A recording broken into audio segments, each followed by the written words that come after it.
Welcome to the Investing in Yourself series here on the Chasing Goalposts podcast. I'm your host today, Dustin Cosgrove, and I'm joined by my co-host, Randy Barker. Now, before we get into this episode, we'll go through a couple quick disclaimers. The content provided on this podcast is for informational purposes only and should not be construed as advice. A full overview of our disclaimers can be accessed via our website at www.chasinggoalposts.com/disclaimers. Well, all right, Randy, let's get right into it here today. I mean, this is part one, which we're going to talk about well-being. This is, essentially immediately following the intro episode that we did a couple weeks back here.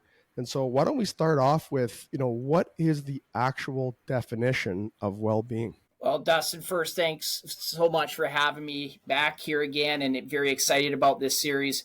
When we talk about well-being, there's a lot of different definitions out there, and people can define it many different ways. The way that I look at well-being and how I define it is well-being is feeling and functioning well in body, mind, and spirit.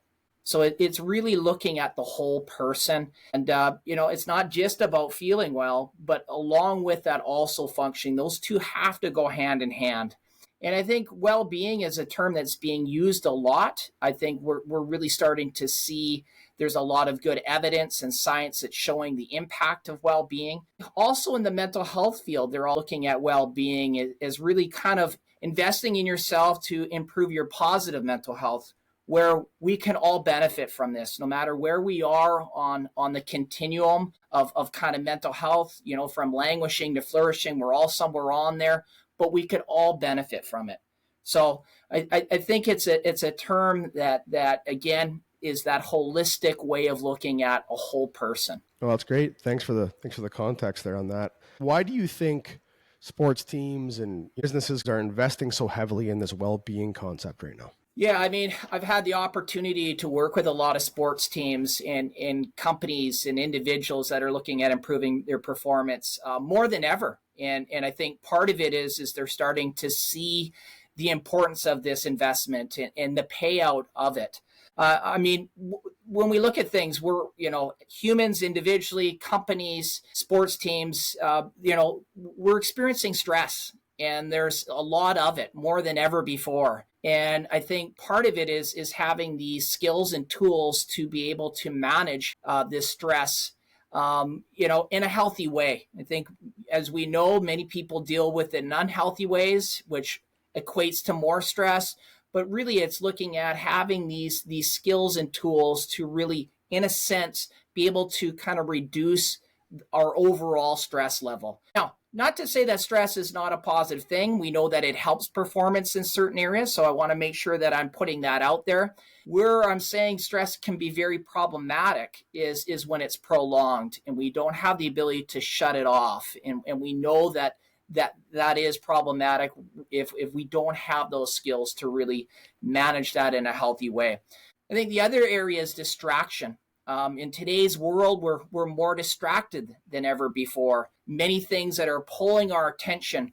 And what we do know is that for us to perform at a very high level, it's a vital skill is to really be able to sustain our focus and attention on the task at hand and to be in the present moment. So well-being really helps in those areas. Another area that I see in the business world and even at times the sports is this lack of engagement. Really not engaging in what we're doing, not really knowing our why behind why we're doing what we're doing, or not using our strengths and talents in a way that would really make us more engaged in the work that we're doing. And then I think the other area that I hear a lot of and seeing more and more in the corporate world is burnout, right? Of, really in a sense, kind of the way that I look at a burnout is being on E and just continuing to do the same things over and over again and trying to kind of pull from an empty cup. And we know the cost of that on an individual and when we look at businesses. So back a little while ago, I don't know what you think about this, but I've heard it was one time explained to me, it says stress is pressure you're not prepared for. What do you think of that? Yeah, I mean, this is the thing: is stress is unavoidable. It is really part of life. Again, I think it can really help, performance in many ways, and we're wired to experience stress and respond to stress in very short spurts.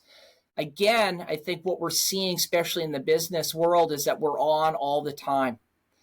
We're on all the time, and it's this 24/7, and which we know isn't sustainable, and that there's some serious physical, mental, and emotional consequences if we don't, again, have those skills to manage that in a healthy way. So as I'm thinking about what you're saying here, the point about being distracted and that we're on 24/7, I mean, does this kind of come back to social media / technology? Yeah, I mean, I think when we look at it, I don't think it's a coincidence that in the last 10 years, since the smartphone has been, where everyone has it, where we're starting to see, and research continues to show this, is that our focus and attention is decreasing for the very first time. And we are highly distracted. And again, there's some consequences to that in many different ways. We're experiencing more negative mental health.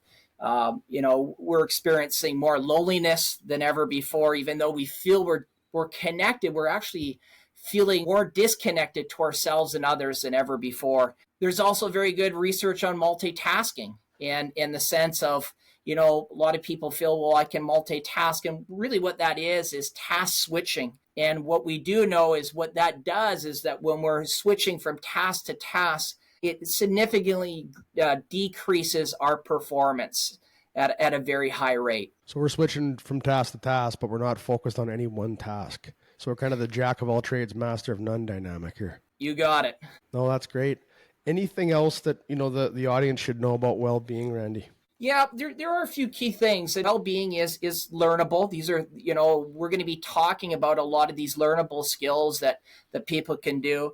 I really look at well-being as being proactive. So really, in a sense, being proactive in the sense of doing things on a consistent basis for our well-being versus reactive, of waiting till things are in crisis mode and then trying to implement a lot of these things, which is really difficult to do. I think the other thing that well-being has shown is it, it builds resiliency. And I think, that resiliency is the ability to bounce back from adversity, which, in the business world, in the sporting world, in life, we are going to face that adversity. So having, again, the skills to bounce back is really important. And well-being has been shown to do that.